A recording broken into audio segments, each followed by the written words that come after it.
Digital 410 Media proudly presents the What's the Scuttlebutt podcast with your hosts, Don Abernathy, Jeff Copsetta, and Dennis Blocker. Welcome, everybody, to another episode of the What's the Scuttlebutt podcast, your favorite World War II podcast, and we're back live after my trip across the Atlantic Ocean and back, but not to be outdone, or to be outdone. Jeff is going to be on his way to the other side of the freaking globe, so we'll get to that here shortly.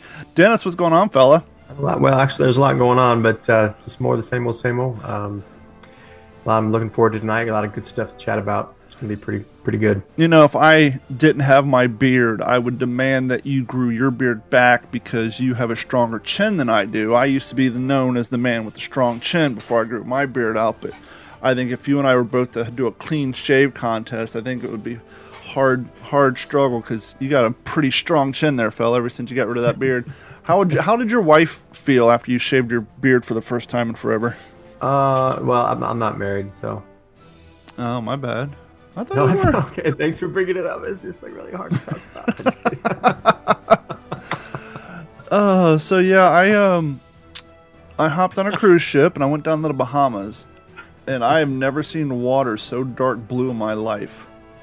It's insane. Like once you get, I mean, even just going across the state to Miami, their water is a hell of a lot cleaner than ours is here in Southwest Florida. Because fun fact, we had this big ass lake in the middle of Florida that's surrounded by sugarcane plantations, and all of their fertilizer goes into Lake Okeechobee, and then when they release it, all comes down here and turns our water all these fun colors of brown and green.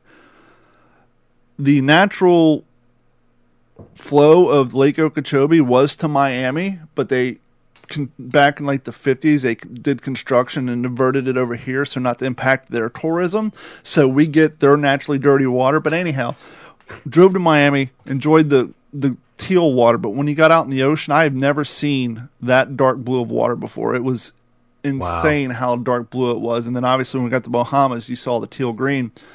But to the subject matter of this podcast, I was thinking how beautiful this was, and now the mindset of being in the Pacific and during the war. You know, you guys are traveling through that beautiful blue water, and then when it comes to time to land on Peleliu or Guadalcanal or whatever that we've been bombing the hell out of for 5, 6, 7 days, how the environmental impact and how the contrast of that burnt, bombarded landscape to that super clean teal water versus a green like river water, it had to make the devastation look that much more devastating opposed to if it had horrible, normal green water that we're all used to seeing. It's like, because I don't know, I guess we take it for granted until you actually go out that far out into the ocean and see, oh, this is what our water's supposed to look like. It's I knew it was blue, but the color blue in which the Atlantic Ocean is undescribable unless you've seen it with your own eyes. It's hard to decipher and explain how blue that water actually is. And then the depths by the different color blue, right? Yeah, because it goes from like dark blue to like turquoise real quick. Yeah. It's insane. It's pretty amazing. But Jeff, you guys are getting ready to go on vacation, or do we want to talk more about the fact that I think Dennis got bit by the reenacting bug? Is that true? Yeah, I mean, honestly, I'd like to talk about Dennis first. I mean, Sure. You heard it, ladies. For those who are listening, Dennis is single. He has a strong chin. He's a great rider. So you ladies out there, let Dennis know. How you doing? How you doing? How you doing? So, all ladies, send your emails to mailcall@WTSPWWII.com, and maybe we'll have a contest of win a date with Dennis if you live in the greater Texas area. And maybe he'll take you out for a fine steak dinner and talk your ear off about World War II history and other things. That was absolutely amazing, actually. Well, let's get into it. I mean, that was pretty amazing. Yeah.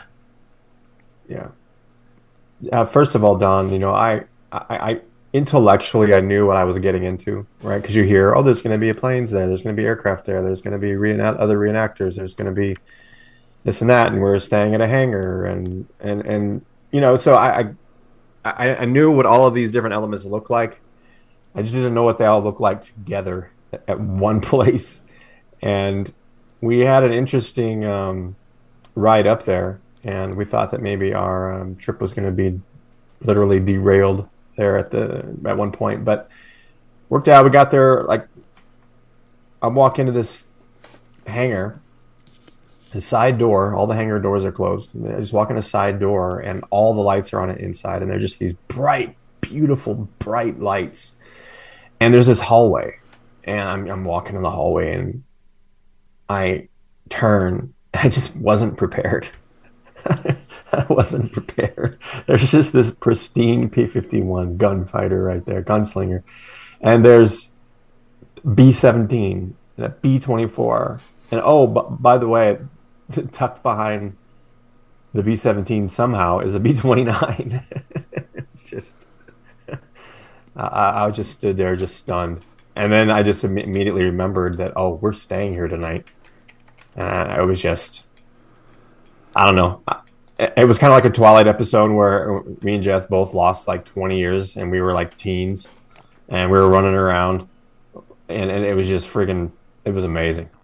Which, by the way, for those of you who are Patreon members and you've seen Jeff's exclusive video content, that B-29 looked like someone spent 3 weeks with a chamois and a half a gallon or 5-gallon drum of Windex. That thing was super clean and spotless, at least on the video. I mean, it literally looked like somebody bought stock in Turtle Wax or Simply Green or something. That thing was as shiny as a coin in a frog's eye or whatever. Sort of. It was insane. Which, by the way, shout out to Jeff. Good job on that video. That turned out well. Your presentation was well. And if you guys want to see what we're talking about, head over to What's the Scuttlebutt or WTSPWWII.com. Click on the Patreon link, sign up, subscribe, where you can go see the preview video over on our YouTube channel. But so now what was it like getting into that uniform? Yeah, well, first of all, the only uniform that I would fit into was German. That checks out. What was available? Yeah, it does check out with the strong chin and everything. Yep. And, it was fine. I was, and it turned out to be, I was nervous, but because, you don't know, nowadays people are so fragile. Mm-hmm. But, I was kind of nervous, but, I'm walking around and it was a huge hit. Like everybody wanted pictures with me and but and it gave me an opportunity, and Jeff and I to stand together and, both perspectives and kind of just, it was pretty awesome. And what really got me was the amazing, just these beautiful display tables that Jeff has, and all of the collecting that he's been doing. And it's not everything is unique. Everything is important. Everything is just perfect for the table. And you can tell like so much care and time and selection and specificity went into every single thing that's on that table. And what was great about the place that they set us up was that if you're there, you turned because you're interested.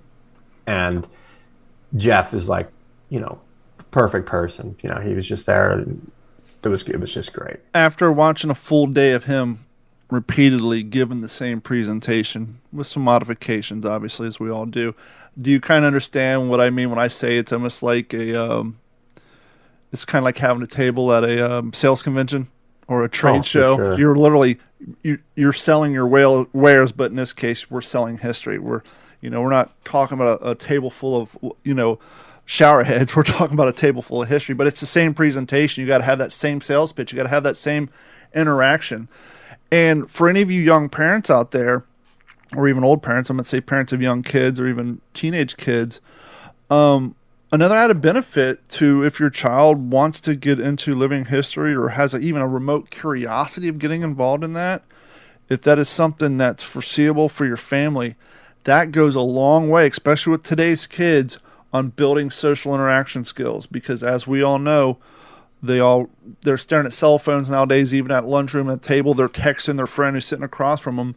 But when you take them and put them in an environment where cell phones aren't allowed while the public's around, first few of them, they'll be shy, but they'll slowly come out. The more they learn about what they're going to demonstrate, and the more they've given their little speeches after 6 months or a year of doing it, it'll impact their daily life. Just the ability to talk to strangers is a tremendous aspect and education value of being in this hobby. You could see it in their step too. There was a lot of kids there, right, Jeff? There was a lot of kids there that were dressed up, and they were dressed up well. Yeah, yeah, that was really fun to see and talk to and interact with them. I recognized one kiddo that I took a picture with the year prior with the little Lathe Air Force jacket and the captain's bars and everything. I mean, it was great. But yeah, I mean, like you said, we had a nice presentation, but the environment, and we need to back up a little bit, Don. So we were literally at the headquarters for the Commemorative Air Force, right? Which is now up in Dallas. So it's a $57 million building, and which is like what Dennis described. That was the main hangar we went into, but the foyer, the entrance foyer, which has a P-51 hanging, a red tail hanging from the rafters there, with some really nice freestanding displays. Some are interactive. You hit a button, the Tuskegee Airmen kind of come to life. Uniforms, toys of the period, and sheet music, and pictures of Bob Hope and Clark Gable, and for that to be our setting, for that to be reserved for us, of all of the reenactors that were out there, like sucking it up in a World War II tent in a torrential downpour that night, and we're inside in the AC watching the lightning from the foyer of the CAF headquarters.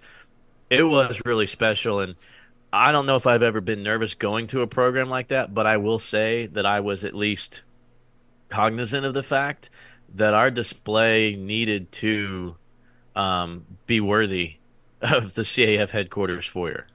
For to be in there for 2 days, we definitely had to be more than just, hey, come check us out. you know. So what I'm hearing is they had a tremendous Windex budget. No, to that point, and I'm sure Jeff may have some of these for different impressions, maybe not for this particular event, but Dennis, one thing that you'll see that were some of the long-term groups, the guys have been around and they specialize on maybe one or two particular campaigns, especially the industrious guys who have a nice bandsaw at home, is they'll kind of recreate World War II style mission maps, but out of wood so that they hold up, and they'll paint the layers and all that. So sometimes you'll go to an event, you'll see, a real nice wood map set up of, whatever particular campaign they're talking about. So, yeah, I'm looking forward to meeting those guys too. But to Jeff's point, though, when you're kind of headlining, for lack of better terminology, this event, and you're on the main stage, yeah, you don't want to have local band set list. You got to have your stuff squared away, your presentation squared away. You're going to have somebody like Jeff, who's obviously with his years at the museums and plus teaching, having somebody who does not have a remote fear or hesitation of public speaking definitely is required for that sort of thing. Yeah, and we met several people, like Dennis said too, that younger kids, and I mean, dude, remember the guy who was there? He's a former Army captain. I'm just going to lovingly refer to him as Tulsa, and if he's listening, he'll know exactly that I'm talking about him. But Tulsa, man, if you're listening, I can't wait for you to get into the hobby, because he hung around our table, I don't know, on and off maybe 6 hours. Yeah. Came that morning with his mom, found out that John Luckadoo was going to be there, and then what time? He's like, "Oh man, we're gonna hang around for that." So he hung around, got to see John Luckadoo, and then came back again. I think it was like something about 5 or 5:30 that he had finally said his goodbye, and I think I met him about 11 o'clock that morning, and just super pumped and super interested to kind of get back in the hobby, get in a uniform, and do what we do and keep it alive. And that, to me, when you've got a kid that's interested, or you've just got somebody who is squared away, like Tulsa is, man, it just, I get it. It's exhausting. You're talking to a lot of people. Sometimes you're repeating things. I mean, I wouldn't quite call it a sales pitch. I kind of let people browse, let them, answer the first question, or if they're seemed to be like they were wanting me to say something, I would just open with, hey, almost everything you see here is original. Let me know if you have any questions. Some of the interesting pieces are this, this, and this.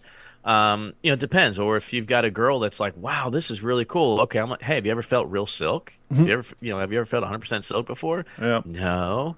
Here's a silk map. Or Yeah, there was some kids, the siblings, brothers and sisters, like a group of kids. Well, they're not going to care about that so much, but that spiel was about, hey, look at all this is all the stuff that went to war. Let me show you this steel penny. And why is it a steel penny? Well, let me show you this copper jacketed 50 caliber round or some commo equipment. And so we just talked about war rationing, and, things like that. So it kind of depended on the audience, which makes it great because, like I said, you're not trying to sell shower heads, right? You're Yeah. not saying the same thing over and over. You can read your audience and kind of build from that. But It just um, occurred to me because I haven't really thought about it since the whole thing happened. But the perfect example of trying to, sometimes when we're talking about history or certain things to make people understand or make it more personable, sometimes you try to compare it to something that they may have experienced.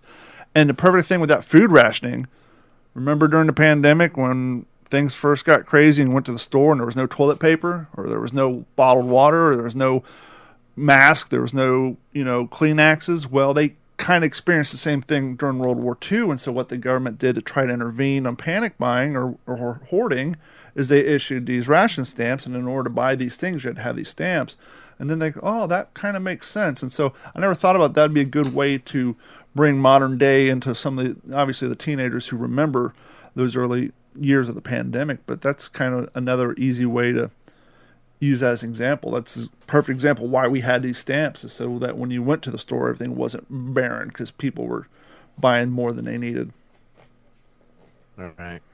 And that makes it nice because, like I said, I've got a good enough eclectic collection to kind of get interest from just about anybody. And back to Yeah. what Dennis said, yeah, folks came through the foyer and then some of them wanted to go immediately out to the hangar, or some of them saw us. And, it wasn't just my display. I mean, I was connected with a couple other reenactors, friends of ours. They were all in our group and I want to say it was about 40 linear feet, about five or six, 6 to 8 foot tables. So it was a quite a display. So some people went, "Oh, I need to look over there," or they hit it on the way out. Yeah. So what made it really nice was you weren't bombarded, you know, you weren't fighting a lot of background noise. And for some of the people, I can think of one gentleman specifically whose father was a top turret gunner on a B-17. For him, it was a beautiful prelude because he came in, he saw, my collection. I try to make it to where there's some personal effects, things that you would find in a Foot Locker, things that you would be wearing, in combat. Some of the combat gear, bombardier stuff, navigational equipment, tools of the trade. So a little bit of everything, and then just stuff you may pick up in London, just to tie it all together. For him to see that first and then to walk over to Sentimental Journey, look up that ladder through the front hatch, directly up into that very cramped top turret position. He came back to say goodbye and to shake my hand, and the guy had tears in his eyes. It hit him. He got the full experience of this is what my dad was reading, or this is what was in his pocket. This is what he was eating. This is what he was wearing in the air. This is what helped keep him alive. Then he goes and sees essentially his dad's workspace, and then comes back in to tie it in. So, yeah, it was a lot of fun. I mean, we just met a lot of great people, a lot of great stories that came out of it. And definitely something that I know Dennis really wants to talk about. I'm hoping he'll want to talk about some of his short stories, and ideas that he's got coming down the pipe, and some of the gifts that we received. Yeah, and I've got some interesting history for listeners later on in the show. Some about a campaign we don't talk about a whole lot, so I'm excited about that too. Well, before we get into that, just a heads up, after we do our session here with me, Dennis, and Jeff, at the end of the show, we're going to break away to a pre-recorded one-on-one interview I did with one of our listeners from Belgium named Kristof. And Kristof just finalized his fundraising campaign to pay for 2 plaques that are going to be located in Germany, the location where the crew of the B-17 called Betsy Ross, who was headed up by Lieutenant Perry Powell, was shot down, and the crew members served time over in that POW camp. Not only he did a fundraiser to pay for 2 plaques there, but the awesome news is he got the government of Belgium to pay for a statue of two of the pilots that's going to be put up in Belgium at the area where the plane went down. So that interview's coming up at the end. He's going to come on after the show. He's going to come on for a follow-up show after the opening of the statue occurs. But I bring it up because, Jeff, you would have been so jealous. He's in Belgium. His area of expertise, because the town he lives in, is the 8th Air Force. And I was asking him, back in the day, was it easier to find a lot of that stuff overseas? Because in my experience, that stuff got sent over there, was used over there, opposed to it being here. He had behind him, during this interview, was a full mannequin like my Steve, completely dressed head to toe with mask, with full all original Air Corps wool, leather wool, the whole nine. Every piece of equipment, all of it original, no reproduction. Like, I was like, oh, Jeff would love to see that. So he's going to come on for a follow-up episode. So stick around at the end of the show. We're going to play that interview. It's cool to hear all the things that he had to do to get this statue approved and put in place, and let alone funded by the Belgian government, which was awesome. And then the additional steps and some of the restrictions that Germany put on the plaques that he wanted to put up. So stick around for that. But awesome. Before we get into Jeff's talk about the Greece campaign, Dennis, Jeff alluded that you might have some more things to talk about. Yeah, there's it's interesting the conversations you get into in a German uniform and walking around. And Speaking of walking around, I jotted this down. I didn't want to interrupt you earlier. Did you have on the authentic boots? Yes. Now, after spending an entire day in those loud-ass boots walking around on stellar concrete, isn't it amazing that was considered quality military footwear for the Germans? I mean, you guys there's no hiding in those things, right? You might have just had a circus following you down the road, because I thought they are, especially in a hangar, I can imagine, they're just the loudest damn things. Yeah, we had a joke that if all the Allies had to do was just lay ceramic across all the battlefiels, and the Germans would have slipped and slid all over the place, unable to run anywhere. and let alone trying to sneak up on somebody. That's forget about it.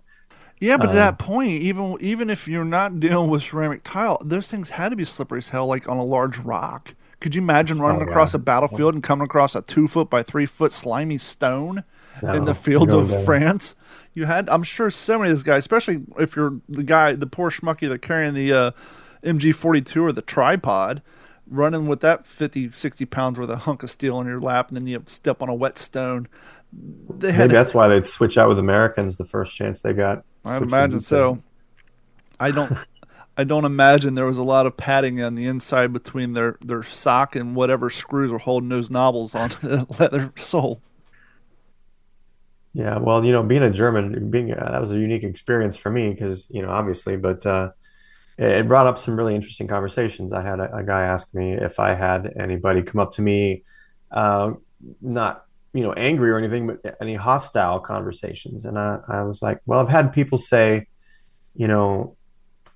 how do you feel like in that uniform, And I would just say, well, I'm just representing the enemy that was there. And how do you feel when you see me?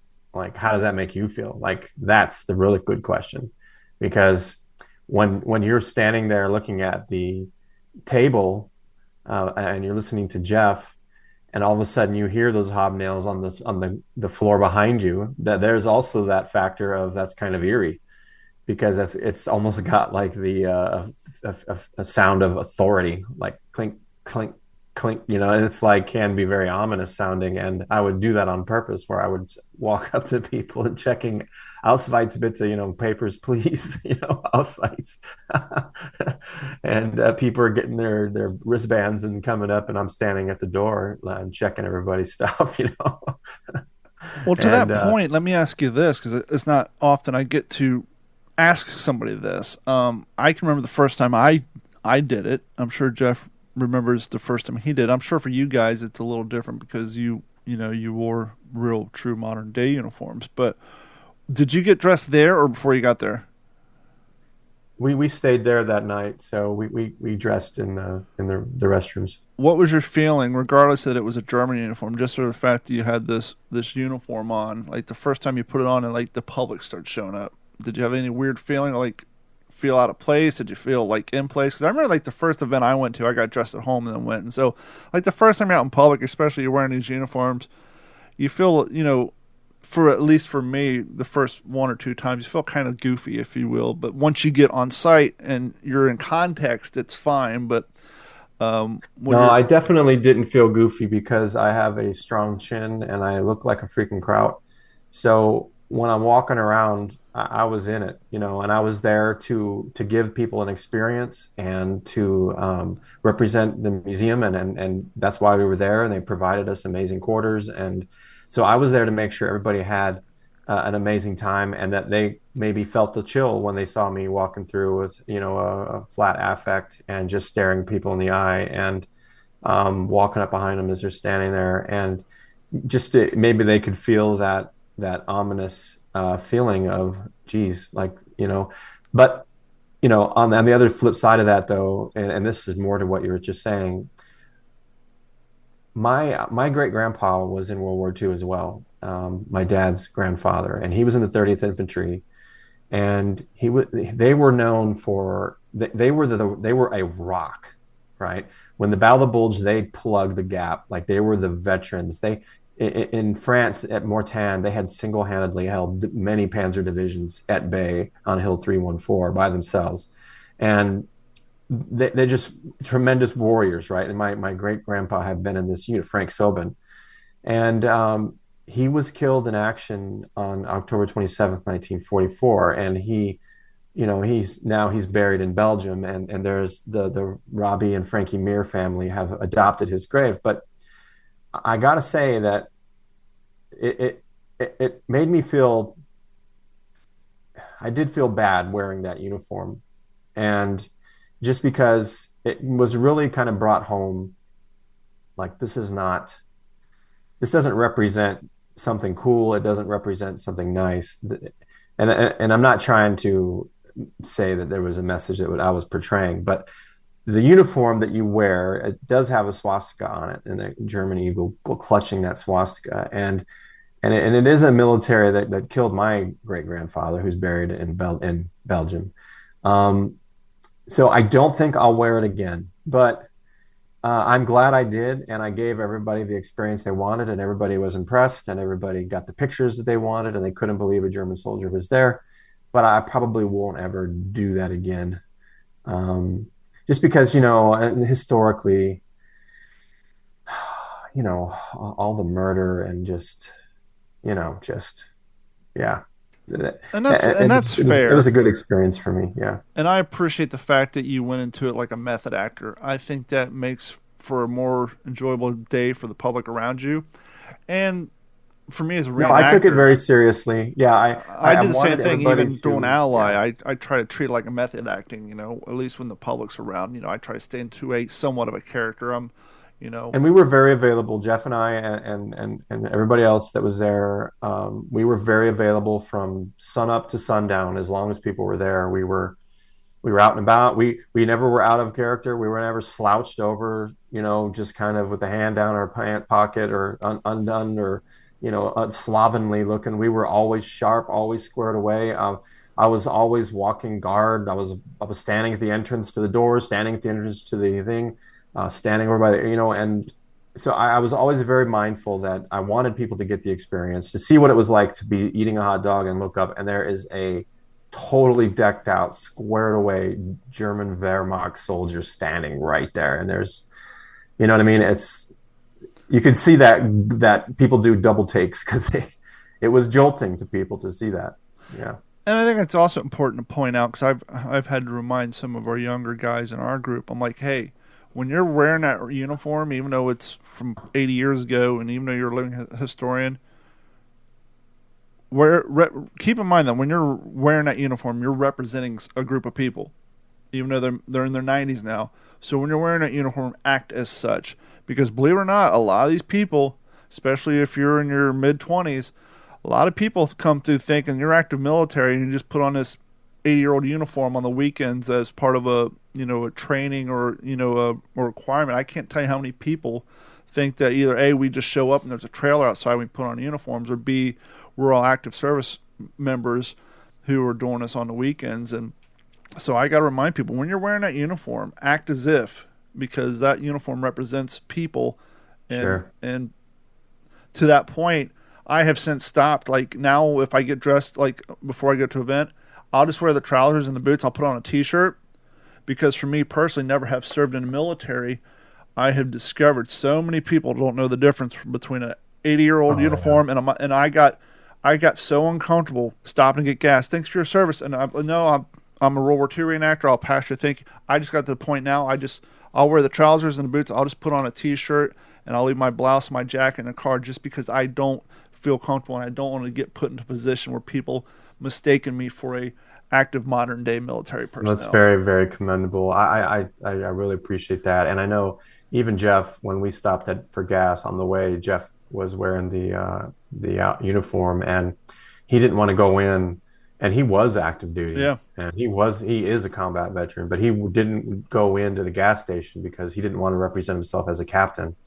And especially since the Army has switched back to the uniform, that is true. Exactly similar to. So that was very commendable for both you fellas to be honoring the uniform like that, because it's just that extra little bit of detail that shows that how much you guys care and how much I care. That does translate and it exudes out of you, and people know if you're just there, got a mullet and you're wearing a freaking uniform. It's okay, come on now. Or yes, the reason I shaved my beard that I had forever. If you ever see a picture of me on the internet in civilian clothes and I have the shaved beard and my hair is no longer gray, that means I'm either on my way to reenactment weekend or just got home from one, because I'm the same way. It's like, first and foremost, beards aren't allowed anyhow. But even with my hair, Carrie's like, why do you dye your hair? I'm like, A, it's just hair. And B, I go through the effort of wearing this uniform from 30 yards away with my hair's black. I can pull off mid-30s instead of looking like I'm 60. Obviously when they get close to me, they'll see I'm an old man. But when I'm out there in the field, if I'm doing a battle reenactment, if I'm out in the field, if I don't have the gray hair, at least when people are taking photos, I look closer to the appropriate age for the event. So to me, it's just hair. It'll grow back. So, but to that point, I get so annoyed. I'll show up to a 2-day event. Somebody has their beards, perfect example, the internet meme, no shave November. I can't tell you how many events I've been to. There's some 18, 19-year-old kid there with half a patchy beard. I'm like, why didn't you shave? It's no shave November. It's like, you barely have a beard, fella. I can grow that in 2 days. Just shave it off. I mean, it's just facial hair. Who cares about some internet trend? But yeah, it's so important. It's like, once again, you go through all that effort, energy, and finances to make sure you have the right uniform, the right gear, but then you're going to throw it all away because you don't want to shave. Well, and people know, and they can see that sincerity. And what ends up happening is what happens to Jeff. People will go home and they'll get stuff out of their archive that they've had in their family history forever. They see that attention to detail, the seriousness, the love of the history, and they'll come up and they'll hand Jeff these amazing articles that have been in their family for generation after generation. And they don't know what to do with it. Maybe their kids aren't into the history thing, and they're worried that it's just going to get put on eBay by somebody who doesn't care. And they see all that attention to detail, which you're talking about, in the uniform, in the appearance, in the displays, in the talk, in the jargon. We're not cussing like sailors when we're there. We're very well spoken when we're there. And we're not, using common slang. We're not using our cell phones. Mm-hmm. And they see that, and people walked up to Jeff. The last 2 times that I've been with Jeff, people have walked up to him and given him artifacts. To that point, the craziest thing I've ever seen. It was the second year I was in Alabama for it was not the Peleliu, but the Tarawa event. We flew some Japanese reenactors in, but we also had 1 or 2 American-based ones. And one of the American-based guys was squared away, right? Had his Arasaka. He had your standard, got the shelter half laid down with all the paraphernalia laid out, given presentations. One of the local volunteer fire person, I think it was a female, her and her husband worked for the volunteer fire department. They came up talking about the Arasaka. Like, what's, oh, that's Arasaka. Is there much value to it? No, they're good, blah, blah, blah. Like, yeah, we have one in our family, but we're not firearms enthusiasts. They came back the next day and gave him their damn Arasaka free. No strings. Here you go. We don't like firearms. Have this Arasaka. We know you'll take care of it. Wow. It's like, holy crap. So, I mean, I've seen some cool stuff. But so it does happen. And to Jeff's example, as you're pointing out, when you're as squared away and as knowledgeable as Jeff is and make yourself available as Jeff is, that's how you end up finding yourself participating in other people's projects, whether you're being a military advisor or somebody's asking you to help research a particular topic. And so the way you present yourself and the way you show yourself off at these events can oftentimes open up opportunities, because somebody may have an idea, but they don't know where to go to get help. And then they see someone like Jeff standing there with such a beautiful display and knowledge. I wonder if that guy'd be interested in helping. And that's how oftentimes you find yourself in cool situations that's revolved around the hobby. Well, Tammy, my wife, came across a really neat quote. She read it out loud to me the other day, and I know you two will really appreciate it because it has to do exactly with what we're talking about. She said, "You weren't born too late. You were born now to make sure that other generation doesn't die." Wow. Yeah. Yeah. That really resonated. Because I jokingly say, "Oh, I was born 60 years too late. I should have been born in 1923. I would have been 18 in Pearl Harbor, yada, yada." But thank goodness I wasn't, because, when you experience something, it's never, how we perceive World War II and how the guys that were there perceived it are two different things. They didn't see the glory. They didn't understand that the music they listened to, which was just simply present day music, was going to last for decades and decades and decades. And the style of uniform, and but you wouldn't, when push comes to shove, you wouldn't want to be one of those. You wouldn't want to have had to live through the Depression. You wouldn't have wanted to live where the entire world is at war. And I mean, it was terrible stuff. And they just did a job. And so, I kind of jokingly say that, but no, at the same time, I'm very fortunate that, I'm in the position I'm in the time that I live in, to make sure that's not forgotten, because because we care about it so much, and that's why it's like old hat to when you talk to these guys, oh man, what was it like? It's like, I don't know, it was what it was. Like, it's nothing special to them, but for guys like us and our listeners, it has some sort of magic to it, or some kind of majesty, to the experience, to the uniform, to the aircraft, to the music, that whole compilation of what it's like and what we would like to surround ourselves with. When we listen to it and when they listen to it, it's totally different. And I'm thankful that I'm in the position to see all the good, the good feelings that it can kind of, bring up, as opposed to the all-out terror that it really truly was. Yeah. And I think on that note, now would be a good time to lay some history on some folks. So we're going to hand it over to Jeff, and he's going to talk to you about a campaign or part of a campaign that I don't think we've ever broached on this podcast. We've done a whole lot on ETO, a whole lot on the Pacific, but the Mediterranean, the African campaigns, things like that, we have yet to really touch on in any in-depth. So maybe this will be a new chapter, or at least a look into, and hopefully we can come down the pike with more of this content. Yeah, and I'm certainly hoping that our listeners will chime in with questions or comments, or, for those of you listening that know more about this than we do, and would like to, contribute, please let us know. So, like Don mentioned earlier, so a week from right now, I'll be traveling to Greece as, a teacher that linked up with a company out of Austin. And I'm taking 6 students with me. Most of them are seniors. One of them is my son. Um, and it's something that my high school has done for over 20 years. And by one of the history teachers, he's done it for many, many years, with the exception of the COVID years, of course. And as he is, getting older, doesn't want to travel as much, got grandkids and everything, he kind of passed it to me, kind of a passing of the torch to keep the legacy alive, because he said he's taken over 200 students from our high school abroad, Wow. which in a high school that never has more than about 1,100 students at any given time, that's a big deal.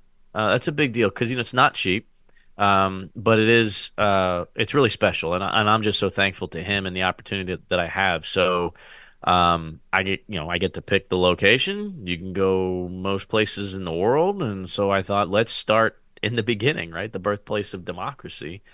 So I put a Greece trip together and had 6 students that are just super pumped that we leave, next week. And so as we're getting this close, the tour director, you get assigned somebody who lives there, and this girl is literally going to basically latch on to our group. And she'll be at the hotels with us, on the bus with us, everywhere. She's in charge of making sure we have a great time. That's on top of the tour guides, things like that. So she is our tour director. And she had reached out to me and said that, if there's anything special you want to see, there's some days where we've got some afternoons free. And, if some of the students don't want to go here, if they want to go somewhere else, you just let me know. And I thought, oh, okay. So we're going to Athens, Delphi, Medora, the monastery in the sky, up to Thermopylae, way up and over to Thessaloniki, and back down to Athens. So pretty good chunk of mainland Greece, not going to Sparta or anything like that. Um, I'm most especially excited about Thessaloniki, headquarters to Alexander the Great. But when she asked if there was anything specific I wanted to see, the wheels started turning. Okay, the only thing I know about Greece in World War II is that the Germans occupied it. That's the extent of my knowledge of the Greek campaign. So I thought, okay, this is a great time for me to learn a few things, do a little research, and I sent her some things and some suggestions, and I cannot wait to see what she pulls up for us. But what I wanted to share with the listeners was something that I thought was very interesting. That, yeah, we know we haven't talked about it on this podcast. It's hardly talked about ever, but I think it deserves mention. And this comes from the Washington Oxy Day Foundation. Oxy, O-X-I. I hope I'm pronouncing that right because it is a Greek word. And I'll talk about that here in a minute. So, Anything But Trivial is the title of this article. Forgotten Facts About Greece in World War II. More of Hitler's troops died in one day on Crete, Greece, than in any single day in the 15 months prior in 11 countries. Wow. More of Hitler's troops died in one day on Crete than in any other day in the past 15 months and in 11 other countries. That blew my mind. It says here, overall, 1 out of 10 Greeks gave their lives during World War II. Adolf Hitler said the Greek soldier, above all, fought with the most courage. And Winston Churchill said, hence, we will not say that Greeks fight like heroes, but that heroes fight like Greeks. Wow. It gets more interesting. Greece's disruption of Hitler's war timetable forced him into the debilitating Russian winter where he met defeat. Leaders like Winston Churchill, Joseph Stalin, America's Sumner Welles, and even Adolf Hitler's chief of staff, Field Marshal Wilhelm Keitel, credit Greece with bringing about Hitler's defeat. Keitel said the Greeks delayed by 2 or more vital months the German attack against Russia. If we did not have this long delay, the outcome of the war would have been different. Greece was the only David in World War II able to inflict a fatal wound that eventually brought down the Nazi Goliath. Jeez. President Franklin Roosevelt said, when the entire world had lost all hope, the Greek people dared to question the invincibility of the German monster, raising against it the proud spirit of freedom. Hitler had previously soundly defeated France and routed the army of Great Britain, 2 of the world's great powers. Life magazine and publications around the world featured Greece on their covers. Now, Oxy Day is that was another, like, okay, another little rabbit hole. What exactly does that mean? What's the story of Oxy Day? And it says here, as the free world watched as one by one countries across Europe surrendered to Hitler's Axis forces at 3 a.m. on October 28, 1940, a representative of the Axis forces arrived at the Greek prime minister's residence and demanded Greece's surrender. The prime minister replied with one single word: Oxy. No. Huh. A Wow. few hours later, the Axis forces descended on Greece, expecting that it would quickly fall. But the Greek resistance forced Hitler to change his plans. News of Greece's victory flooded the radio airwaves and covered the front pages of newspapers around the globe. A grateful world celebrated. No one expected such a small nation to derail the seemingly unstoppable Axis forces. Wow. I am very excited for next week because I will certainly do what I can to capture some good video content of me at some of these places, potentially where Panzers came through some of these gaps. Dennis, I mentioned to you earlier, I've seen pictures of the Ju-88s and the Stukas and the Sure. Do-17s flying over, the Parthenon. Um, but this was a big deal. And yeah, Greece fell pretty quickly, but so costly. Um, and it's not talked about, Yeah. To that Hmm. you point, for know? the audience listening at home, here's a fun thought experiment because I just did it and I couldn't do it. Close your eyes and in your mind, try to envision what the Greek infantry uniform looks like. You can't because no one ever talks about it. I just Google searched it. If you saw it in passing, you would think it's a Russian uniform. I mean, it's. I never even. I like I said, I couldn't even imagine what their uniforms in World War II look like because so little pop culture. I mean, I'm sure there's some out there you'd have to dig for them, but when's the last time you've seen, oh, you got to watch this World War II movie? It takes place in Greece.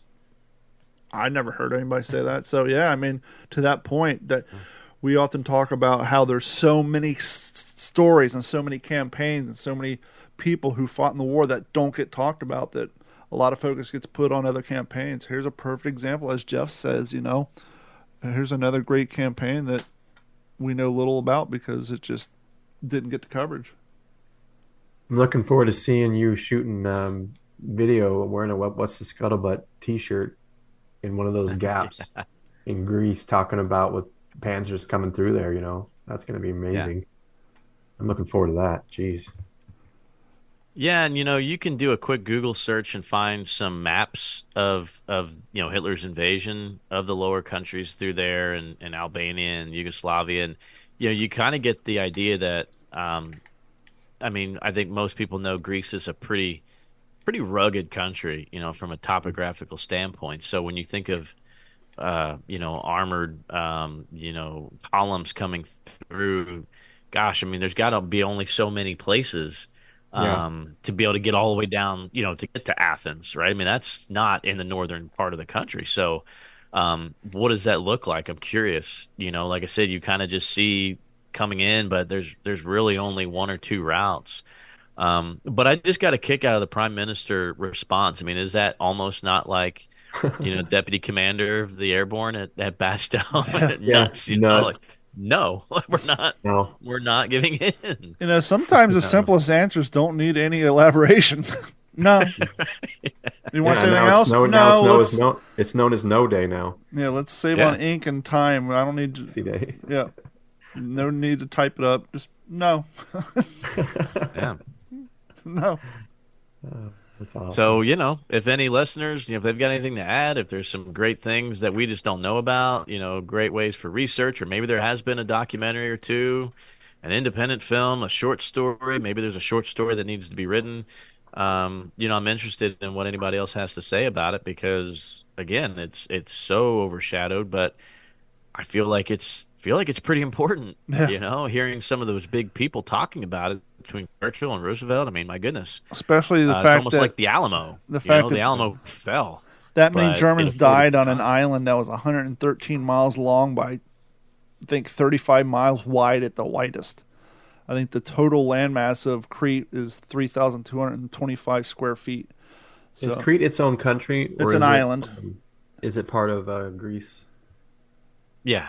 Oh, yeah. I don't know that geography. Yeah, it's under the purview of Greece, but it's an island in itself. I remember seeing, I don't know if it was that World at War documentary, which, by the way, folks, if you have not seen, a lot of it is narrated by Sir Laurence Olivier. And a lot of the key players, I'm talking hundreds of the key players on all sides, are interviewed in this series. It's amazing. But they do show some very significant footage of Crete and Greece just being bombed relentlessly, and people emerging from these hovels that they've created of stone and coming up and putting their flags back up and putting their bread stands back out of defiance. It's just gives me goosebumps. Yeah, I love when you see that, and then you got the guy who pulls out the broom. Like, yeah, Just starts sweeping. Oh, you're man. not gonna hold me down. Goodness. That's an example of a great show and production to watch. I'm gonna give you guys a 2-minute example of a movie not to waste your time on. I was sick a few weeks ago, and Jeff and Dennis held things down, and thank for them for doing that. The night before, I'm laying in bed and I'm feeling like crap, and Carrie's on the TV, and she knows I love World War II stuff. And she knows I've seen just about everything on the major channels, and she's like, "Here's a World War II movie on Hulu. You want me to add it to your list?" And I got my contacts out. I'm trying to sleep. And I put my glasses on, and I look at the TV, and it's this movie called 3 Days in Malay. And she reads the description to me before I put my glasses on. Oh, I know where this is going. And she reads this description of 3 Days in Malay, which is a 2023 movie that is out on Hulu. And it's a small group must defend the airfield for 3 days against a Japanese assault during the fight for Malay in World War II. And it talks about this Marine squadron. And I'm like, not familiar with that. I put on my glasses. I look up at the splash screen where they have the thumbnail for the movie. And it says 3 Day Malay and has a description, United States Marine, blah, blah, blah. And then they show this photo, which is overhead. And all you see is the 1932 haversacks that the Army wears, the horrible one. The netted helmets. And I told her, I said, I'm not watching that. She's like, why is that? I said, because you just read me a description of the Marine Corps, yet they have 2 Army soldiers in European theater of operations with the net helmet and everything. I said, they didn't wear the... She's like, well, isn't the Army in the Pacific? I said, yeah, they didn't wear the helmet nettings. Oh, it wasn't the flag, the wrong flag. It was. I didn't even pay that attention to that, but 50 I just star. saw...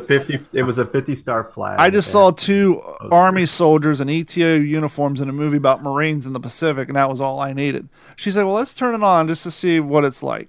So they turn it on, and the very opening scene is this Japanese trudge, and it's real dark, but I'm like, those uniforms just don't look right. And I'm all trying to get to the TV, and they cut to the next scene, and they're at this Pacific base, and it's a wide shot, beautiful wide shot. They had this table set up, this nurse sitting there in her Army uniform, and they show these Marines walking by, and I'm like, why are they wearing jump boots? Marines walking by, like, why are they wearing black jump boots? And one of the stars walks up, green HBT, but you can see the 4 stitching holes on the buttons. I'm like, the HBTs had riveted, and I lean forward and he turns. He's got these bright yellow sergeant chevrons, bright yellow. I'm like, that's late Vietnam. They had these guys in mid 1980s like Army uniforms, like you see them wearing in like Iron Eagle. Like they weren't even World War II era freaking uniforms. They had them in the black 1980s Cochrane jump boots. They had them in cotton HBT green pants with the cargo on them. They had them with the bright yellow nameplates from post-Vietnam. They had the bright yellow chevrons. And then they cut to another scene. The guys are all Oh, they cut to the scene where the sergeant's got his beard going, and I'll send you the photo. I went back after I told you guys briefly. The guy who's playing the 1-star general, he's in there. He's got like on this horrible imitation Eisenhower jacket with like 1 star on each shoulder. They got him with an M1 helmet lying around with the chin strap choking his head off. He looks like Doofy on Scary Movie. He's got 1 big star in the middle. It looks like someone's high school like movie project. It was the worst. And the sergeant's like screaming. I'm like, why is a sergeant screaming out 1-star general?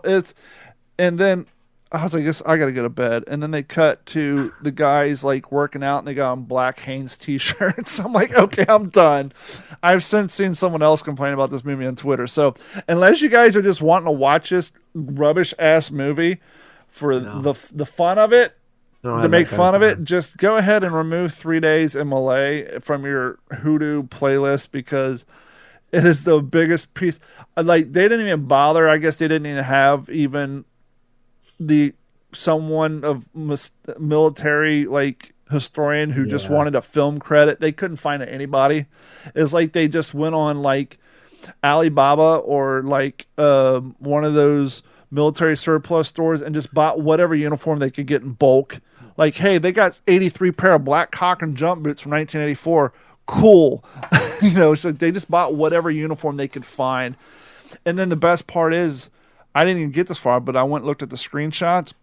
In the combat scenes, they got them with the early 80s uniforms, but then they got the leggings tied on over their black Cochrane jump boots. So then they put leggings and like reenactment like M1 belts and really bad suspenders on it. So at some point they end up slapping army uniform web gear on these Marines in their 1980s army.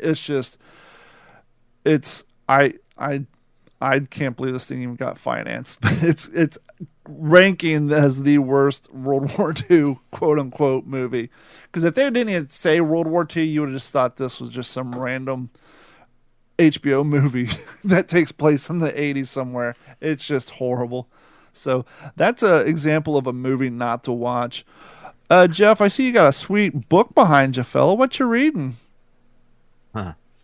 So I'm still reading Harry Crosby's A Wing and a Prayer. After watching Masters for the second time, I had to revisit this book. And Don, I know you weren't with us the last episode, but I kind of touched on it. I read this book, probably the first book I read about the air war or even the ETO in general. And I want to say I was about 15 when I read it.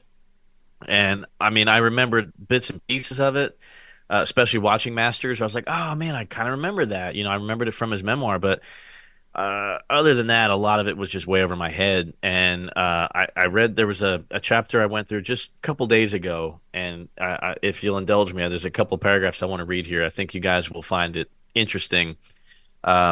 He's already group navigator at this time, and he's having a hard time kind of fitting in. He's not the raunch, the cocky, braggadocio that the Buckies were. He's kind of a pretty squared away guy. And he says here that he said, I felt strange about having a good time in England. Okay, we were flying combat. Okay, the 8th Air Force combat losses were higher than those of any other military service. Our one Air Force, the 8th, was losing more men than the entire U.S. Navy. When I was flying on a crew, my whole life was flying and recovering from it. I lived with combat crews. I ate with them in the flying mess with the fresh eggs, Canadian bacon, and fresh orange juice. When I joined Eager Beaver Blakely's crew, I spent most of my time in training, and I was exhausted. As my mission stretched out and I flew less often, I missed my friends who went down. When I went on pass, I usually checked in at a Red Cross club and spent most of my time sleeping, trying to recover from the exhaustion of altitude, responsibility, and loss. It didn't seem right that after a mission I could go down to London and see a stage show. The GIs on Guam or at Kiska spent the night in their foxholes. It got to me. Now that I was group navigator, I might lead a task force to Germany and then not fly a mission for a month. During that month, my friends went down or home. When I thought of my friends, Sergeant Lyle Nord, Hambone, Brady, Charlie Villa, Ernie Warsaw, Jim Scott, or Sumner Reeder, I had to sort them out. KIA, MIA, POW, stateside hospital, interned in Switzerland, or rotated. It got to me. I found myself rather numb to it all. I did my job, but I don't remember much of it. So we talk a lot about the Band of Brothers and the Pacific and LCI 449. But the Air Forces, the Army Air Forces in Europe was really a special, unique case because they lived in very different realms, throughout the day, very different worlds that they visited. And Harry Crowley talks about that. And some days he's, 5 miles up, and then he comes back, and then he's in a pub in London, or he's, wrapped in a letter from his wife, and he's back home in his mind. And that back and forth is I know that's tough. I mean, I'm not going to say I think that's tough. I know that's tough. I remember being rotated home for 10 days in the heart of my deployment, and it was the absolute worst possible thing they could have done. Did I need a break? Probably. Did I want to go home? Absolutely. But it wasn't a day or so later. I'm thinking, oh, I got to get back. Like, I got to get back because here I am and I'm hanging out with my girlfriend and her family and my parents, and we're eating dinner like normal human beings. And I don't know what's going on with my guys. Oh, how many car bombs have gone off since then? Are they okay? And here I am, some sad sack in the States. And then like you're already scared to go over, and then you got to do it again. Like if you just go over once, that's enough. So I couldn't imagine that going up into that cold blue and then freezing your tail off, and now you're in a warm pub with some pretty red house girl on your sleeve, and then that red light goes on, and you got to do this crap again, and then you look around and the guys here partying and drinking and ordering a double double, and they may not be here tomorrow, and but you may be, and then you're playing cards and you're back in a warm, it's just that back and forth just had to have really taken its toll emotionally and physically and spiritually even for some of these guys. And it's an interesting part of Harry's book. It must read for anybody interested in World War II in general. I mean, it's one of the best memoirs out there, hands down.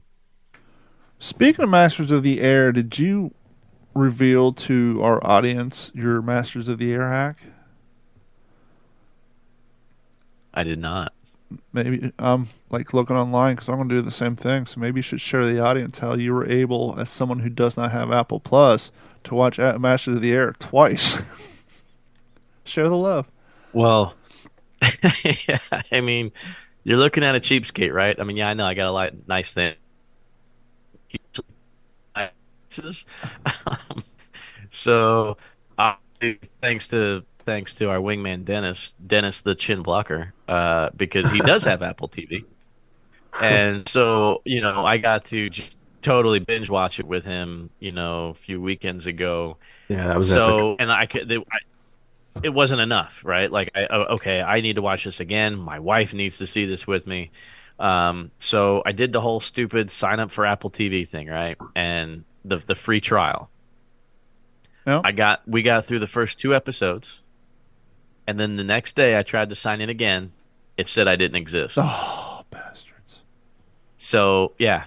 It was like, this is not an Apple. And, like, you just kept getting this loop of, like, sign in. Like, no, I'm not trying to sign in. Let me change my password. Oh, you changed your password. Okay, sign in. Oh, no, you don't exist. I don't even know if they've been charging me. Like, I have no clue. So, screw crap TV.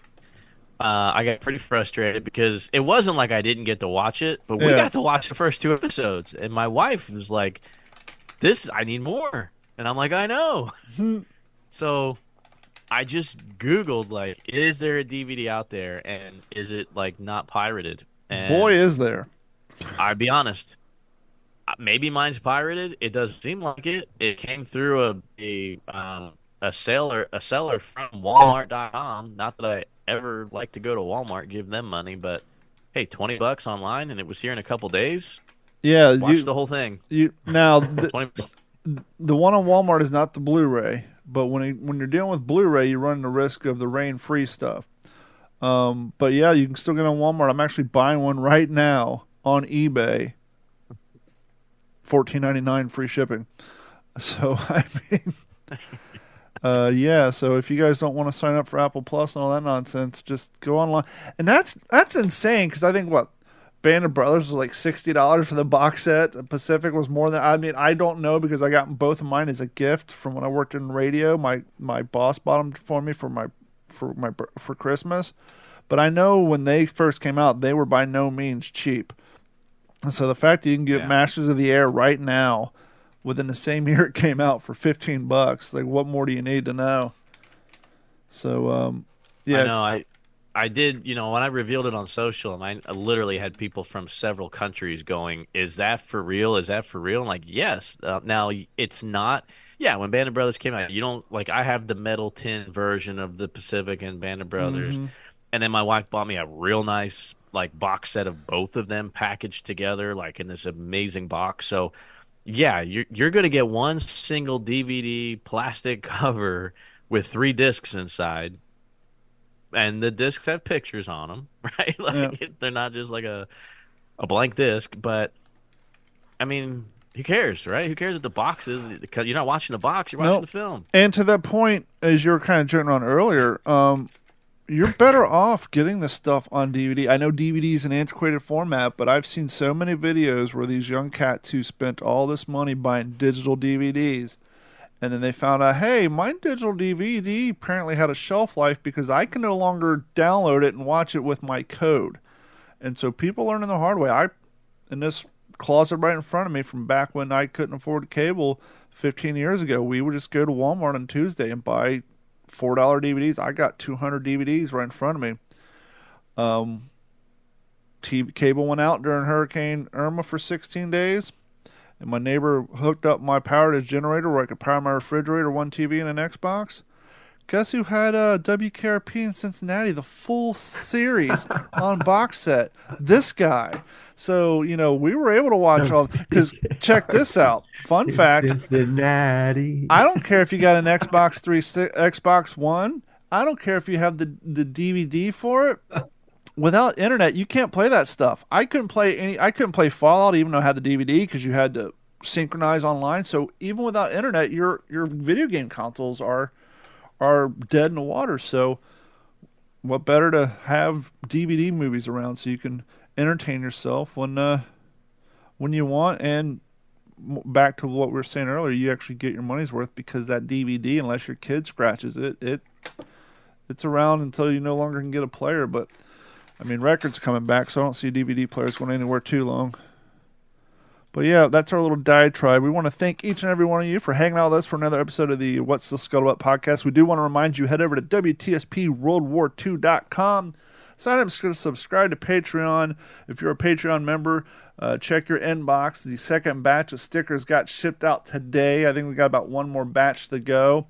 And then I'm going to send Dennis his share. I just got to, order some more ink.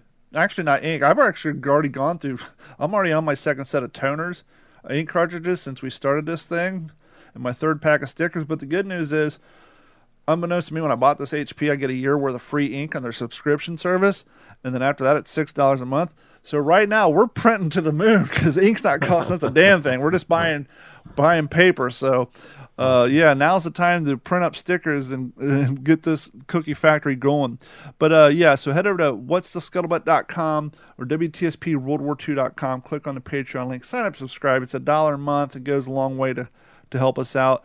We're going to do another giveaway here soon. I was thinking today, maybe on the next giveaway, we give away... Well... Yeah, we'll give it away. You guys can keep it in your closet until wintertime, or if you're like me and your AC at your work set to 63. I'm thinking because I haven't seen them in person, I want to give away one of the WTSP hoodies. I think that'd be a cool one to give away. Everybody loves a good hoodie, even if it's summertime in Texas. I mean, you always can have a hoodie. So I think maybe the next giveaway, we'll give away a hoodie of their choice. But yeah. So make sure you head over to WTSPWorldWar2.com. Also, send us an email at mail call at WTSPWorldWar2.com. Let us know about topics, subjects, or hey, maybe you are a self-proclaimed expert on a particular campaign that we haven't talked ad nauseum about, whether it's Africa, Greece, Italy, other parts of the world. Maybe you're one of those reenactors who that's your thing. You like the little niche stuff that no one talks about. You think you can do good 35, 45 minutes, please reach out to us. We'll get you on a schedule. We'll bring you on the show, and you can spread some wisdom to our audience. And speaking of spreading wisdom to our audience, stick around, because coming up next is a one-on-one interview with me and Kristof over in Belgium, talking about his statues and plaques that he is getting. Actually, they've already been funded. He's in the planning stages, and if you want to learn about how you go about getting statues built in Belgium, we're going to tell you. Stick around, and thank you guys so much, and we'll talk to you all next week. The old craft music hall, friends, cutting out by shortwave for spots all over the world where our men and women in uniform are making history. Speaking of women in uniform, soldiers back from North Africa have nothing but admiration and praise for the work and the courage of the officers and enlisted personnel of the Women's Army Corps, the WAC. As fast as they can be trained, women of the WAC are relieving soldiers for active duty. Originally planned as a corps of 25,000, the WAC now wants 200,000, which shows you how valuable the Army thinks the gals are. Talking to a colonel the other day, and he told me how happy he was to see some knob-knuckled staff sergeant who took all day to type a report freed to fire a bazooka while an efficient member of the WAC took over his portable. The WAC just doesn't handle the Army's typing. Members of the WAC are trained in 155 different types of Army work, all the way from Air Force to X-ray. Members of the WAC learn trades and careers that'll serve them well beyond the duration in 6 months. And when it's all over, members of the WAC can say proudly that they wore the uniform of the United States Army in the war for the survival of freedom. They wear the Army uniform, they get the Army pay, and every officer in the WAC comes up through the ranks the hard way. There's no finer way to serve your country. So if you're not now working in a war plant, if you're 20 to 50 years of age, with no children under 14, and you want to help our men to victory and speed them back, join the WAC. It's easy to do at any WAC recruiting office. Or write the Women's Army Corps, Washington, D.C., for a booklet that'll give you all the dope you need. WLVN 1940s Radio, the place to go if you want authentic, real-time 1940s music, sports events, news, and much more. If you have a World War II event coming up, and as much of us do at our Living History events, sometimes we get a nice old-fashioned radio, we'll put a Bluetooth speaker in it, and we'll stream some appropriate music. Problem is every once in a while when you're streaming that music, a Pandora ad might kick in, or a YouTube ad, or whatever host commercial from where you're playing this music, unless you've taken the time to record your own music and save it as a file. We can do you one better. Head over to WLVN 1940s Radio, or simply click the link on our website. Go and stream their music live. Thanks to the station manager over at WLVM, Mr. Anthony Leota, who has painstakingly taken his time to get authentic sports events, radio broadcasts, news broadcasts from the time, and he builds a radio station in real time, just like a modern-day radio station. Modern-day radio stations has an entire schedule built from 12 a.m. until 12 a.m. the following day of all the music, commercial spots, and stories that are going to be ran throughout the day. Anthony has done the same thing, except for his music comes from the 1940s and 1930s. His news reports are actual news reports that were archived from the 1940s. His sporting events are actually archived from the 1940s. So if you want a very authentic, very original concept way to listen to music and content from the 1940s, head over to WLVN1940sradio.com. And now we are sitting down with a one-on-one interview with a listener and someone who reached out to me on Facebook who has a very interesting and, quite honestly, a beautiful passion for what he's trying to do. And this is another one of those examples, a reminder to me, Jeff and Dennis, and that we aren't just talking into some microphones in a room for us. We have people not only around the country, but all around the world. And so I'm recording on a rare 2 o'clock Saturday afternoon so that we can make the time zones meet up, make it more accommodating for the both of us. But joining us today is Kristof. Kristof has a passion for World War II. And we all take our passion and we use it in different ways. Myself, Jeff, Dennis, we do it in Living History, hosting a podcast, writing books. And then there's others who actually do a more tangible, worldwide, more widespread, way of preserving history. And that is through landmarks, plaques, statues, things of that nature. Things that affect them personally because they have a passion, but quite honestly affect more people, because more people are going to see these things that they participate in and that they are responsible to bring into life. And so this is just a small example for our audience. Whenever you're out at a park, a museum, or whatever, a roadside attraction, or you're just driving down the street and you see a historical marker or a plaque, that historical marker, that plaque, that artifact, whatever it may be, was brought to you in part by a person or a small group of people in an effort to preserve history, and exactly what Kristof is doing. Kristof, how you doing, sir? I'm doing great, thank you. How are you? I'm quite well. For those of you listening to the audio, I'll probably post a video format of this, strictly because all the artifact that Kristof has in his attic, he was explaining to me before the show. We see the 101st Screaming Eagle. Much like myself with my mannequin Steve, Kristof has someone behind him over his shoulder. Looks like he almost has a pilot's headset. What's your... He's a B-17 waist gunner. Oh, Jeff would be so jealous. Is that reproduction uniform? Is that original? No, it's all original. Wow. How common is the original stuff over in Europe and Germany nowadays in 2024? Or did you find that there was more of it back in the early 2000s and in the 90s? There was a lot more back in the 90s. Sometimes you can be lucky and find some stuff at the flea market. But most of the things we buy or I buy are at military fairs. So, and like everything, prices are going well up the last couple of years. So, not only add the rarity, but add the worldwide inflation on everything. Everything's getting more expensive. I realized in the mid-2000s, as a living historian, obviously I have original stuff, but when you're out doing reenactments, you don't want to be rolling around on the grass with an original haversack. But what I had found is when you go to flea markets and you're lucky, or you go to that military store and you're lucky and you actually find an original artifact, a lot of its stuff at the time was cheaper than the reproduction stuff. So, you'd go drop $50, $60, $70 on a haversack and you can find original somewhere in an antique store for $38. You're like, okay, right. So yeah, I'm just going to add this to the collection even though I don't need it. But everything's getting more and more expensive.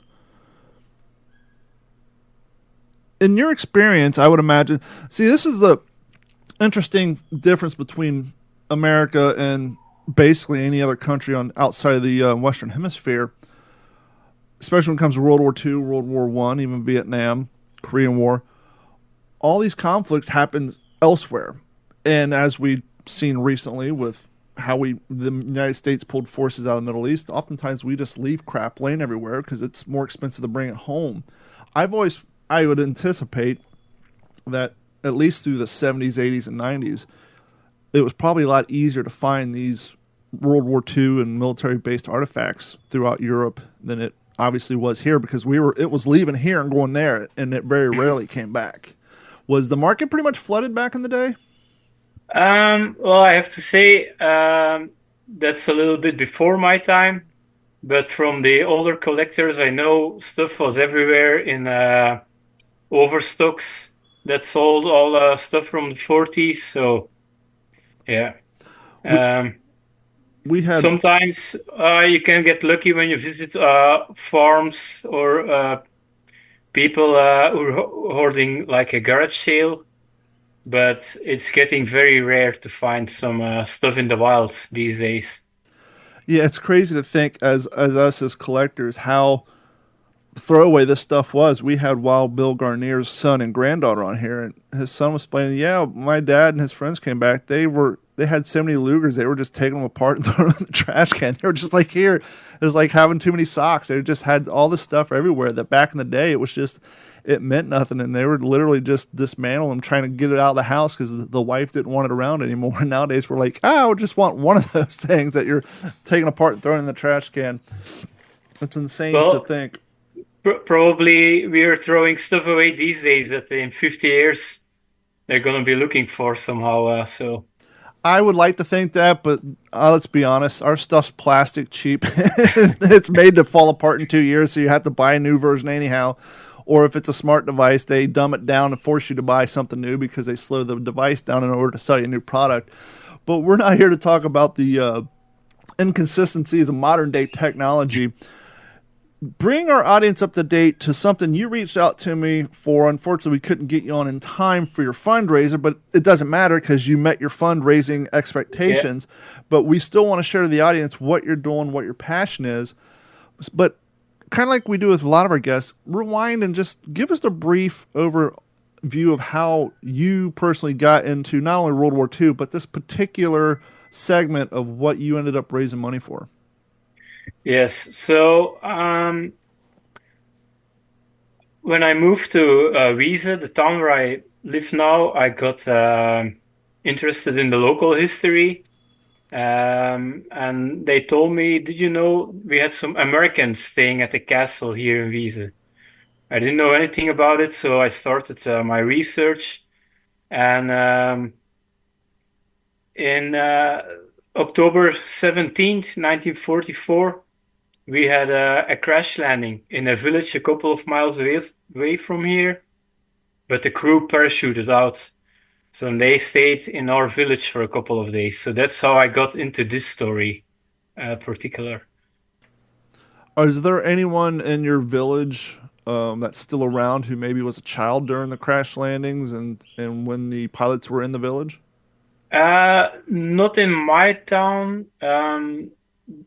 I believe the last eyewitness of the people staying in the castle passed away a couple of years ago. But in the town of the crash landing, I think we have 2 or 3 eyewitnesses still alive. So it was very interesting meeting them and hearing their side of the story. And yeah. So what was the story? Did the town help hide them? Was there, a fight for survival? What's the background of these of the downed aircrew in the village? Well, I guess they were lucky because we had just been liberated a month before. So I'll quickly tell the mission. So they had to fly to Cologne to bomb marshalling yards. They got hit by a 88 centimeter German flak. So the engine, one of the engines was on fire. The pilot dived down in an attempt to extinguish the fire, which he succeeded. But then one of the props started windmilling, and he couldn't get it into vane position. So the crew started throwing out everything to try and reach England, but unfortunately they didn't make it. Once they were sure they were over Allied territory, the pilots gave the crew the signal to bail out. Normally, the pilot and the co-pilot were also going to bail out, but one of the guys, he had an accident and the ripcord was pulled inside the airplane. Oh, no. Yeah. So the parachute opened up. He grabbed it. He said he was going to jump like that through the bomb bay, but the pilot said that's too dangerous. So he gave his parachute, and he said, "I'm going to try and make a crash landing, emergency landing." So the crew bailed out. They ended up in my village, and the pilot and the co-pilot made a successful emergency landing, I think about 15 miles away from here. The crew members who bailed out, they were rounded up by a Canadian outfit who stayed at our local castle, brought them here, and the pilots, I couldn't find where they stayed, but they didn't get back together until they were reunited in England after a couple of days. And so when you reached out to me, you had a fundraising goal for a project you were putting together, which I thought was, as I opened up the show, explained to the audience that when you drive around, you see these features that they don't just appear because the government does it, or they don't just appear out of nowhere. Someone with a passion for the story and the site has to bring these things together and to make them happen. What was the idea that you came up with, and what sort of steps and hoops did you have to jump through to make this happen? Well, it was a big process. It started small with an article I wrote for a local heritage magazine. And then I think 2 or 3 years later, Dirk reached out to me because he was doing research to the same crew. And we started finding more and more information, and we put it together in a book. So then I believe in 2020 we did a book presentation, which had local mayors in the public. What was the name of the book? It's called Perry Powell's Crew. It tells everything about the crew when they started training, how they came over to Europe, all their missions. Yeah, what was important for me was to add some pages with their personal stories, so people can see they were just people like us with dreams and everything. So it weren't just military men; they were just people like everyone. I think So yeah. I think that's how a lot of us get into this hobby, or not even a hobby, but the passion for World War II. Yeah, you have the people who like the technology of the vehicles and, you know, the logistics and the military side of it, the movement and all that. But I think a majority of the people who have the unexplainable passion for World War II, it's because we read these books that are written in the first person or in a third person about a group of people. And it's not just dates, numbers, you know, objects and missions. I think so many of us, and I think that's why like Band of Brothers, the Pacific Masters of the Air, I think that's why they reach out to the broader audience who wouldn't say they have a passion for World War II. But I think it's the shining the spotlight on the people who participated in those activities and reminding people that they existed, they were real people. And let's be honest, in most cases, they were really young men. Prior to the war, most people would call them boys. After the war and during the war, they became men. And as we get older and we have kids, like my kid's 17, I ask them to take out the trash, they give me attitude. These kids are getting up and either defending their country or fighting for their country or doing what they have to do to survive at that same age. And I think that's one of the things that opens up World War II and large conflicts like that to the general audience. And I think what you did and your desire to put that personal aspect in that book was probably very important. Mm-hmm. Yeah, I think for me personally, I got interested in the Second World War because my grandfather would always tell the stories, and he would start crying. So that made a big impression on me, and I believe, like you said, the personal stories make the impressions. You need to have some kind of extra information about the technology and strategy to understand a little bit what was going on, but it's the personal stories that are gripping your attention, and they can make you sad or they can make you happy. It's life. And it goes a long way to remind us how bad we don't have things. Our lives are pretty damn good, comparatively speaking. So, we've hinted around to it. Give the audience more detail on this project that you took on and the steps that you had to go to facilitate it and to reach your goals. Right. So after the book presentation, the major from Wichelen, where the plane made an emergency landing, he asked if we could do something for the 80th anniversary of the liberation. So, and the central team would be the crew of the crash landing. So that started a very long process. We're going to have a 3-day event in Belgium where we're going to reveal a life-size statue of the two pilots, showing them right after the crash landing. So when I made the landing, two P-51s were circling around, and the pilots climbed on the airplane on the B-17, and they waved to signal that everything was okay. So that's going to be the statue we're going to put here in Belgium. But then, during my research, I came in contact with most of the families from the crew members. So we thought it would be interesting to invite them. But I wanted to make it a little bit more special. So we're going to start in England at the airbase where they were stationed. We're going to come to Belgium, and then we're going to end up in Germany, where sadly they were killed on their 24th mission.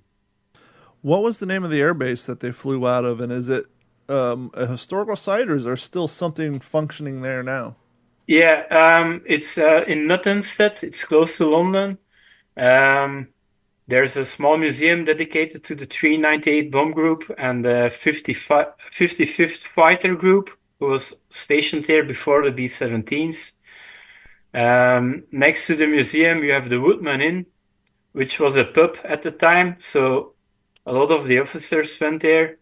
That's an interesting place to visit. And there's still a very small airfield for like hobby pilots over there. I have interest in the production side of things, and I want to back up real quick. You said you guys have a desire to have a statue recreating the pilot standing on the B-17. When I hear things like that, I'm like, well, how does this get done? Where do you find, is there like a website of like, hey, here's a bunch of known statue artists? Where do you find an artist who has the ability to bring forth your vision into statue form? I mean, how does that even start? Where do you begin to look for an artist to create a statue? Well, because the local town government is paying for the statue in Belgium. So we had to write some sort of work description, put it out there, and then people had to bring in their offers, what they could make for us, what the cost price would be, and then we had to make a selection.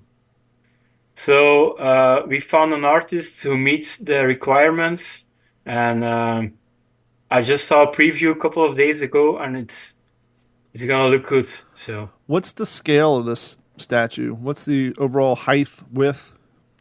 So it's a life-size statue. I think it's going to be about 1 meter 85 centimeters. So I'm not sure how much that's in feet or inches. Yeah, our audience can get out Google and do the conversion on that. Now, you said it's going to be both pilots? Yeah, exactly. And are they just going to create like a 5-foot span of the surface of the B-17, or how are they going to? Or are they just going to is it going to be up on a kind of like a marble slab? What's the base? So they're going to be placed on steps. So the plane landed next to a river, the Scheldt River. Okay. So they're going to be facing on it's kind of a walkway next to the river. Sure. They're going to be facing the place where they made the emergency landing. How much? I don't want to say trouble. How much difficulty or how much time did it take to reach out to the representative of the Belgian government that handles this sort of thing, submitting the paperwork, getting approved, and then finally getting the green light to go ahead and start down the roads that would produce costs, such as hiring an artist and start getting all the logistics side done? All right. So what made it a little bit easier for us is that the major himself reached out to us to start this project. So I can imagine if it goes the other way, it's going to be a lot harder to arrange everything. Are you associated with a group or a club that he became aware of? I mean, how did he find you to know you had this passion to spearhead this project? Well, he attended the book presentation, and then he contacted Ivan van de Wiele, who is the representative of the Veterans Association in Wichelen. And then he reached out to me and Dirk because we made the book together. So now we're 3 people on some kind of work group, and each has his own specialty to organize everything. We've discussed this on past episodes, Jeff, myself, and other people who've come on. Has it ever struck you as surprising the amount of things that you get involved with that are all interconnected because you started here? Like, oh, I have an interest in World War II. I'm going to do this research. That led to a book. And now all of a sudden here you are being part of a 4-man person group to help spearhead the creation of these landmarks. Mm-hmm. It always strikes me as amazing on how the decision to just get involved in this hobby leads us off down to these roads if we recognize opportunity and aren't afraid to act on them, but how it ends up putting us in situations we would never have thought we would find ourselves in otherwise. Yeah. Yeah, exactly. For me, this started in 2013, and I could never have imagined that this was gonna happen. But when I started this, for me, it was important to keep the story alive, and I think with this project, that's gonna happen, and so that's some kind of closing a circle for me. Well, not to mention, sometimes when things like this happen, where a statue is revealed or a landmark or a monument, it oftentimes, through local news, website articles, YouTube videos, what have you, it oftentimes shines a spotlight on that particular topic that other people weren't familiar with.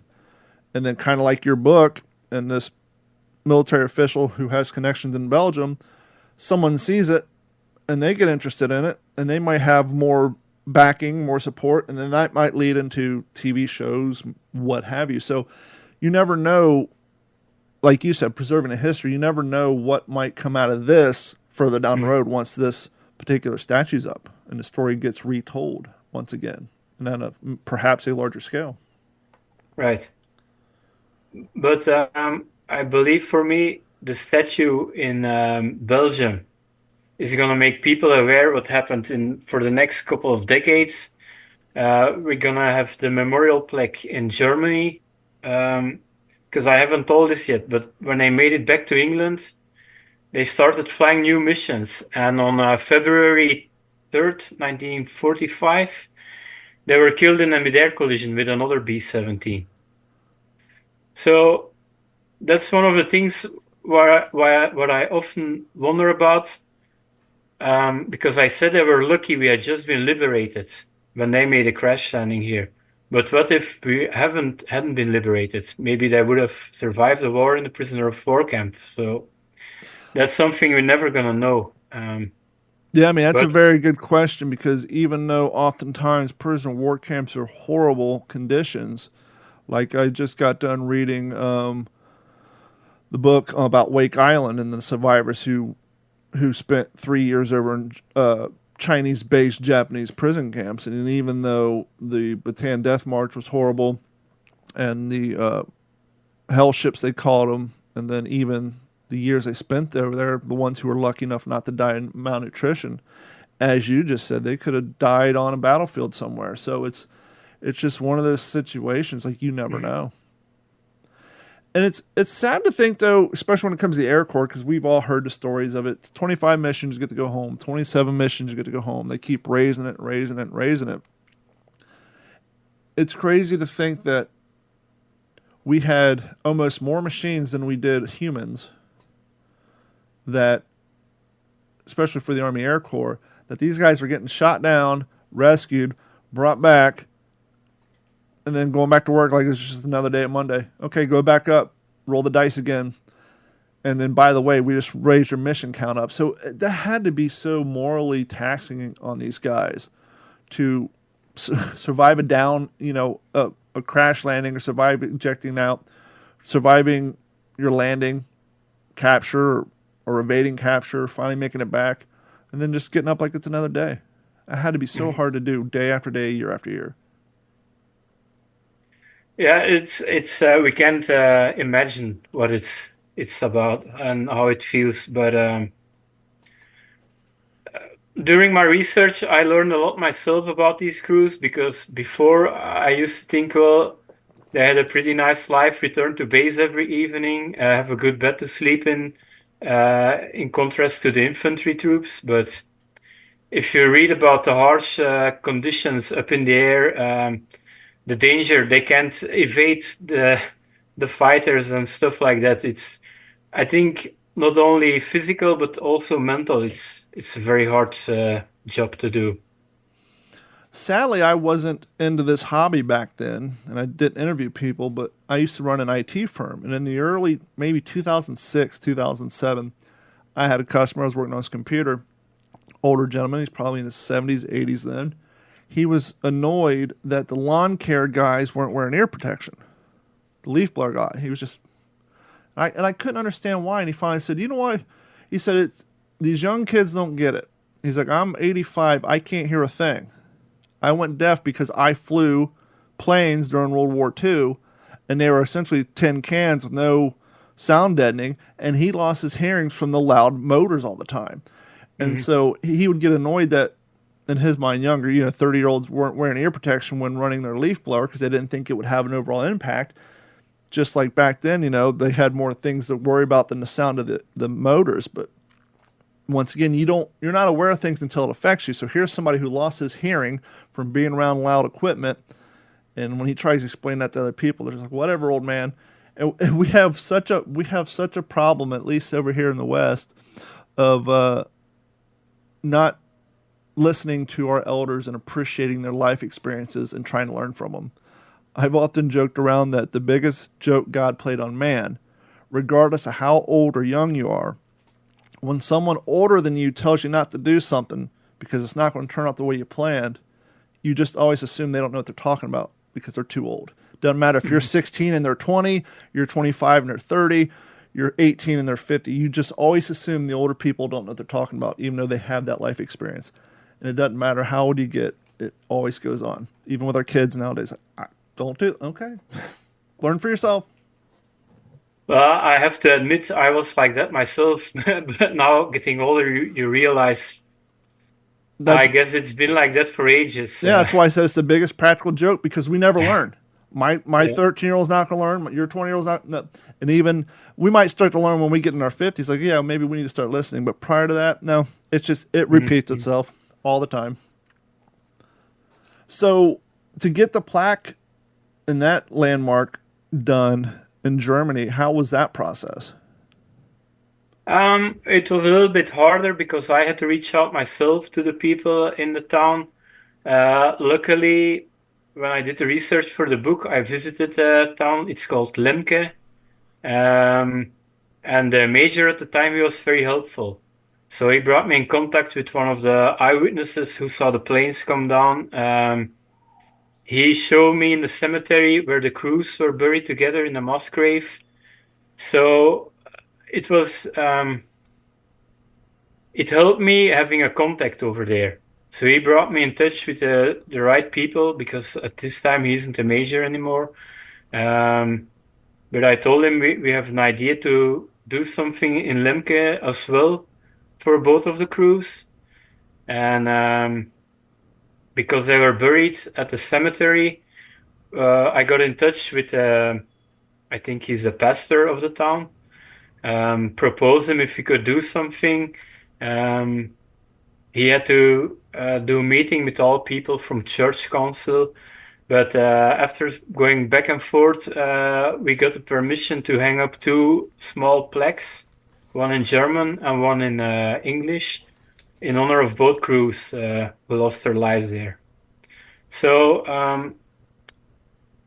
for me, it's important that we don't only remember them in Belgium, but also in Germany, all over. The 8th Air Force, they don't have many monuments like the infantry do, so I think they deserve some attention as well. And so that's what we are doing.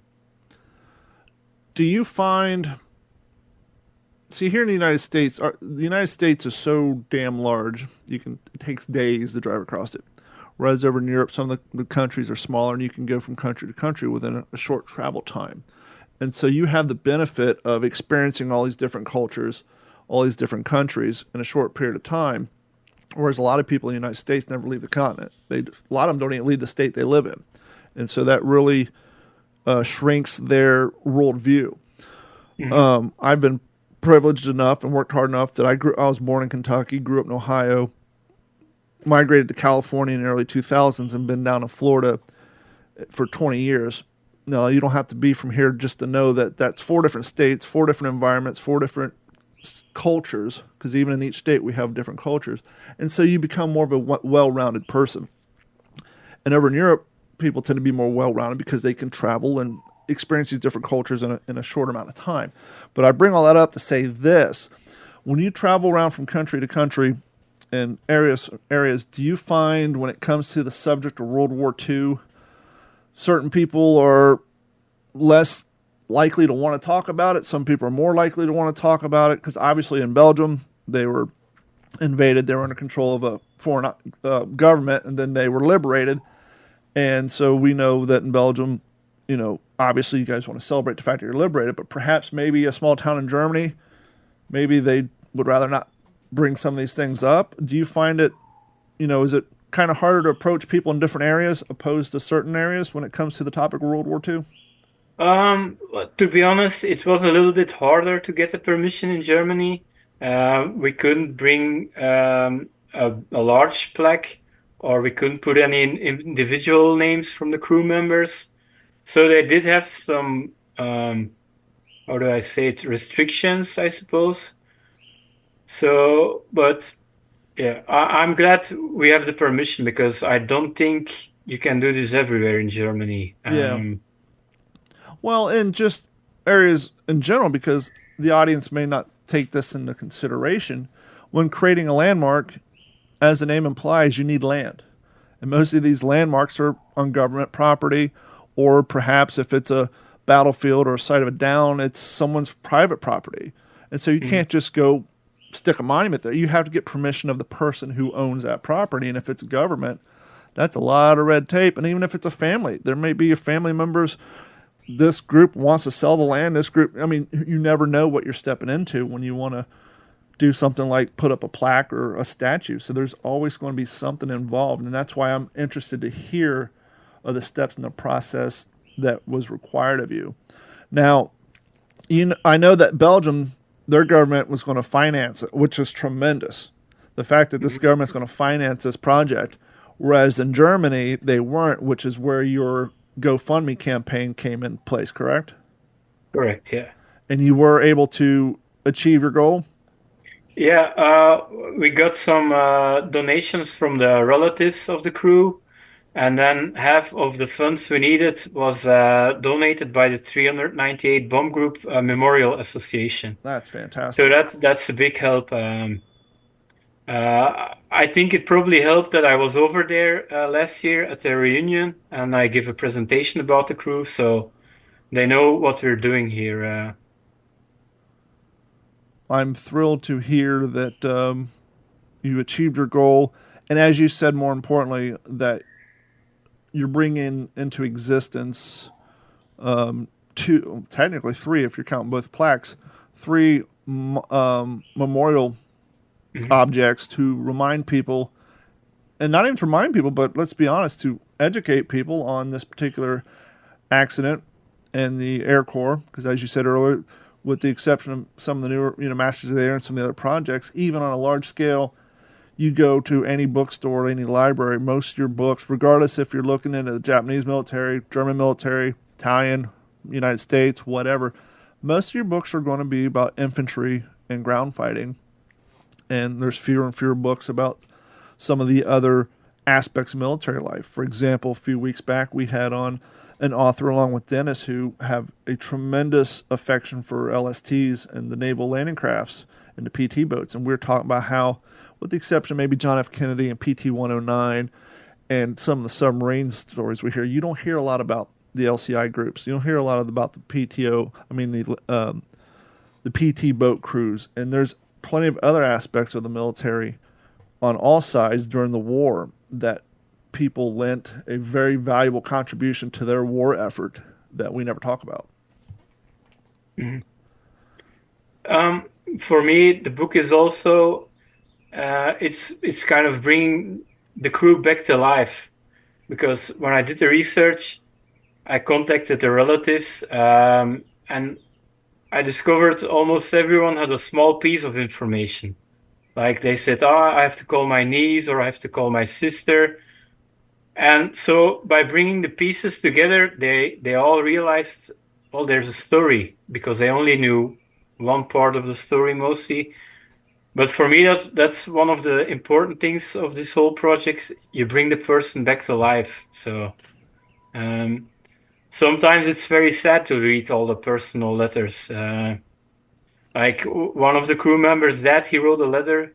Well, son, I hope you're doing fine. You're almost coming home. But his son had just been killed in action the day before. So when you read things like that, it's emotional. Dennis and I talked a few weeks back about because he's done research, and we had other authors on. When you're doing these research and you're lucky enough to have the grandmother or the aunt who got handed down the grandmother's collection of letters, paperwork, newspaper clippings, and how valuable it is to, as you just explained, read the words of these people. Could you imagine now, 80 years from now, let's say 10 years from now, there's another worldwide big conflict, and then 80 years from now, the survivors and the historians of the day, 80 years from now is wanting to do research. What do? Reach out to Yahoo, say, hey, can I have access to an email box server from 2024? That data's not there. It's going to be so hard to get firsthand accounts from people because they won't have handwritten letters. Oh, yeah, we got messengers sent to, my great-grandmother got a messenger in her Gmail, but it's been long deleted. So it's going to be so much. I mean, obviously there'll be more video footage of it. And Right. we see that over in Ukraine with Russian Ukraine and what's going on in Israel. There's a lot more video footage. But even in that video footage, very seldomly do you see the personal side. These guys aren't out in foxholes or flying in a plane in middle combat writing these letters. They're writing these letters during the reflection period when they're back off the line or back on the ground and they have time to reflect. A lot of that information is going to be gone in future history, I think, because of our form of communicating. Yeah, it's especially for my kids, it's normal that you're on the other side of the world and I can see you, I can hear you, and vice versa. But back in the days, you're in a war zone, you write a letter, it takes a month, maybe even longer before you get a reply. So even when I was in elementary school in the 80s, we had pen pal programs. We didn't have the internet. I mean, it wasn't even 39 short years ago. You'd go to school and in geography class, I got a pen pal in Germany, or I got a pen pal in London, and you would literally write letters just like our grandparents did or our parents did 10, 15, 20 years before. And so just in that amount of time from the mid-90s to now, it's just things have changed tremendously. The idea, when I was a kid, the idea that you and I would be communicating, this is George Jetson stuff. This was unheard of, and here we are doing it in real life. right. It's almost like a digital time travel almost. Yeah, I'm looking forward to what's going to be happening in 20 years from now. I always imagine myself like you have in Star Trek, the holodeck. Yeah. That would be nice to have something like that. And I sadly think it'll be more like the Matrix or Wall-E, but we'll hope for the solo deck instead. That has a more positive outcome. We're not affixed to a machine. We're voluntarily going up there like on a cruise ship, which we kind of have with VR stuff. But so now that, what's the window? What's your all's deadline? When are you hoping to have these statues? Obviously, the plaques will be quicker to make and quicker to distribute than this whole process of the statue. Where are we at on the statue process? so we're going to have the big ceremony the last weekend of August. There's a whole program for the festivities in Belgium. On Friday, we're going to watch on an open air screen the movie The Memphis Belle. Nice. Then on Saturday, we're going to have the families visiting the exposition we're holding about the 8th Air Force and Powell's crew in particular. But we're also going to have our other liberators, the Canadians, Belgium, Brigade Piron, the English. We're going to have 8th Air Force reenactors, which is going to be nice. I've provided them with all the mission information. That's awesome. So they're gonna hold a briefing like Nice. exactly how it was, and we're gonna have the family members sitting in front so they can follow everything that's going on.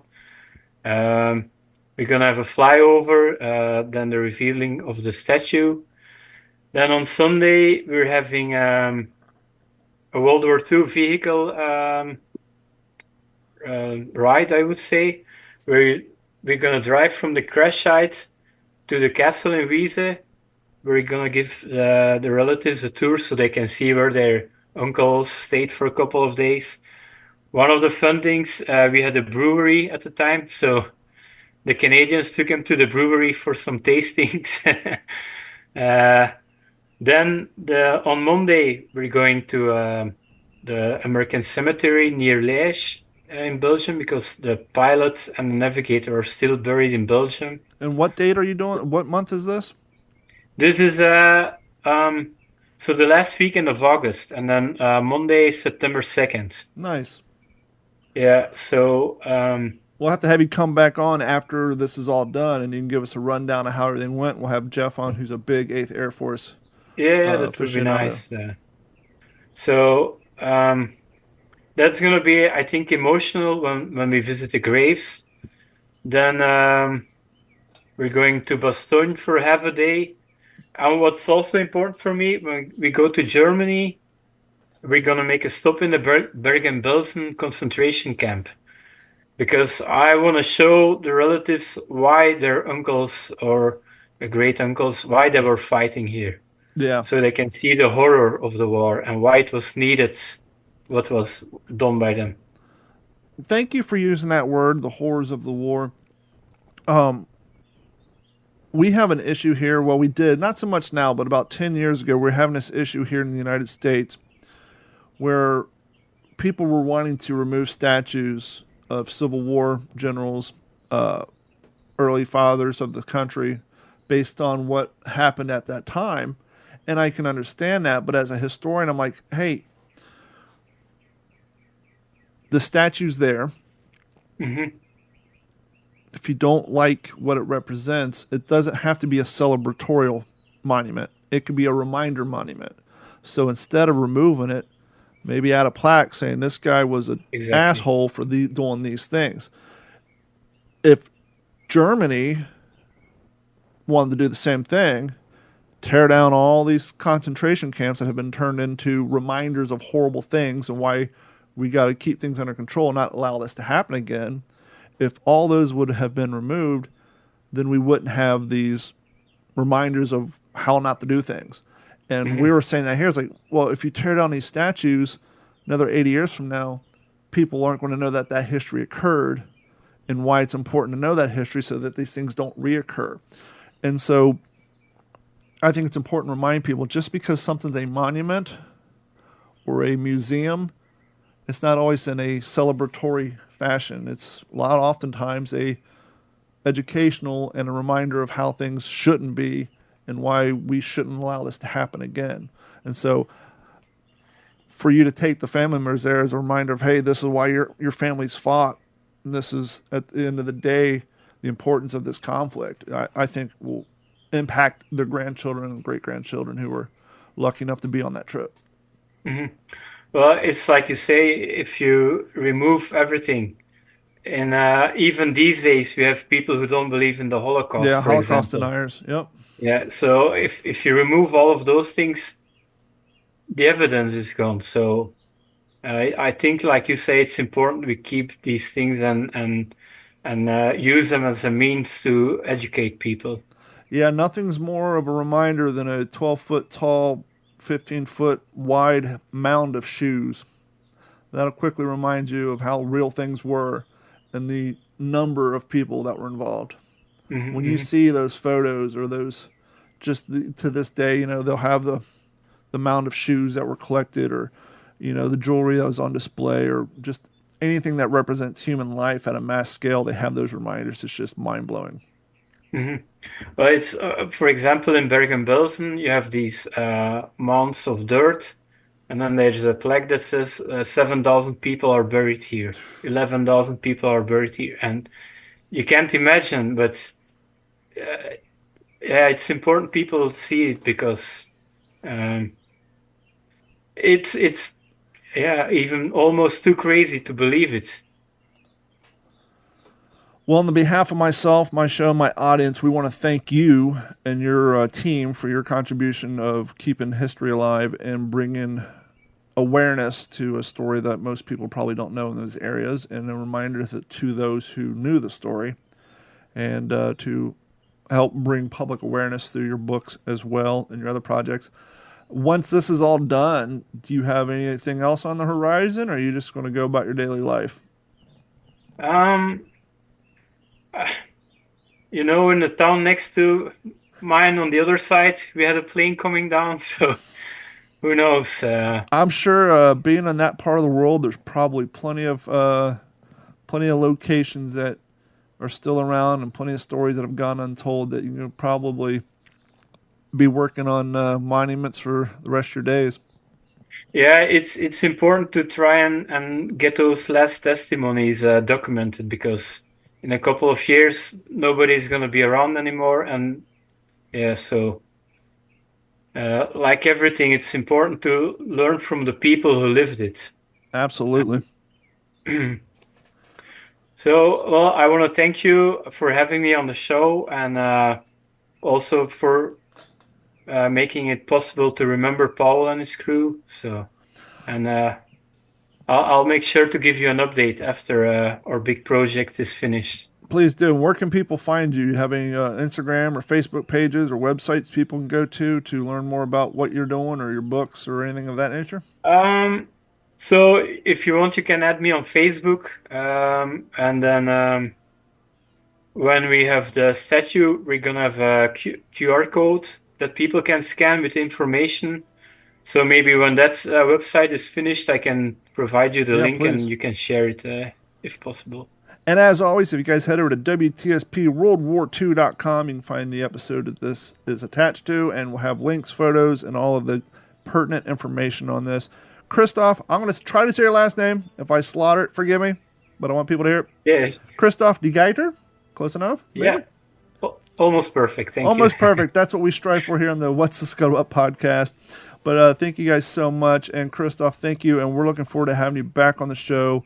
Who knows? Maybe if you need to get more word out before the big revealing, we can come on and have a reminder and then have you on a third time. But thank you so much. And thank you guys for hanging out. And we'll talk to you all next week. This has been a Digital 410 production.